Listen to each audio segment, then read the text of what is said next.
What's up, everybody? It is your boy Mike D. I'm coming back at you guys in black and white. And I got something that I really wanted to talk to you guys about because it's something that we all think about. Not necessarily do we always do it, but it's something that we always think about or try to do is try to give back or have random acts of kindness that we throw forward or pay it forward. And I wanted to come to you guys on that because I wanted to kind of flip it because we see it that way a lot of times, but I wanted to open it up to a whole other perspective because I think it's going to really help out.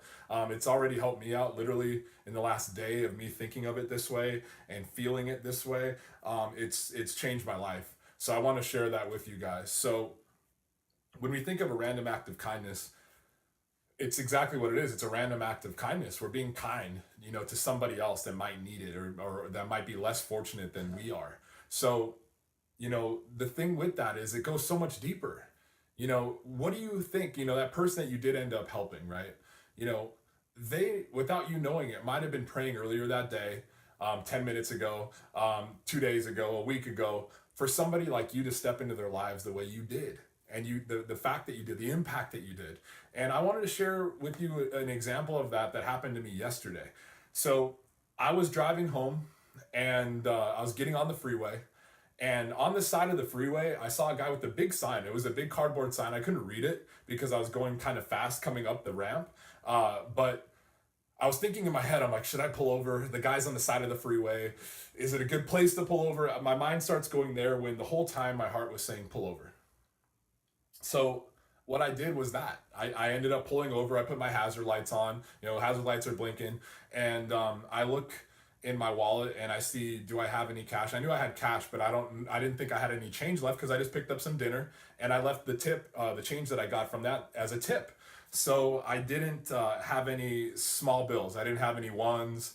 I didn't really have much coins in my car, and I knew I needed to help, and knew I needed to make a difference as far as the calling that I was given with that feeling in my heart to be able to pull over and do something about it and not just think about it or just pass him by like we do all the time. And I'm not saying if you have passed people by, because I have tons of times in my life, but the thing is, guys, is that passing by is just like how you are in life. Sometimes we feel like we've been passed by, that we haven't been heard or seen or listened to. So this is an example of really practicing what you preach.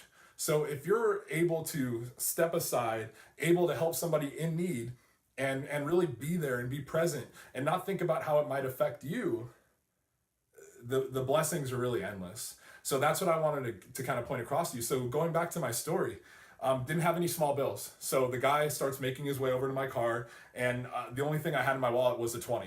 And I was thinking, I'm like, oh man, I don't have a ton of money right now. I don't know if it's the best thing to give 20 bucks. Again, the answers started coming left and right. And then what I did again was kind of just circle back to my heart. And my heart again said, just give him the money. You're going to be fine. Give him the money. He needs it more than you do. You'll be fine.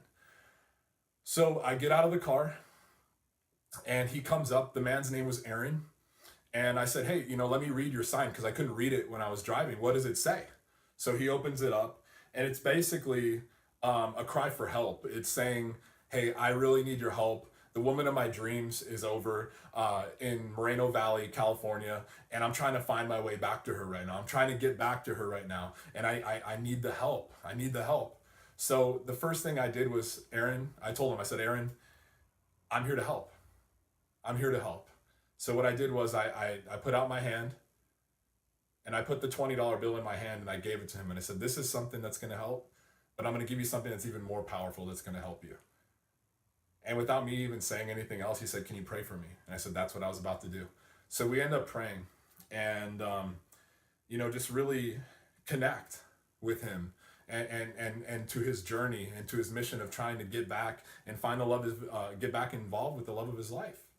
So I found all that out and made an impact as I did. With the money wasn't even it, guys. For me, it was harder to let go, but obviously for him, it was impactful. But what was even more impactful was the connection that we had, the interaction that we had. I think that's what it's really about. So really, guys, earlier that day, he even told me, Aaron said, earlier today, I was hoping that somebody would read my sign or see me and help me and pray for me.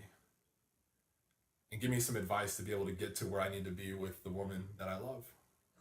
So I'm blessed that I was called to be a part of that moment.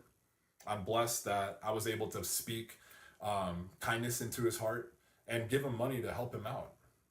So I implore you guys, when you're walking around life and things are happening, I know it's so fast paced, I know things are crazy, but I want you guys to slow down and look around. Gain another perspective just as I gave you.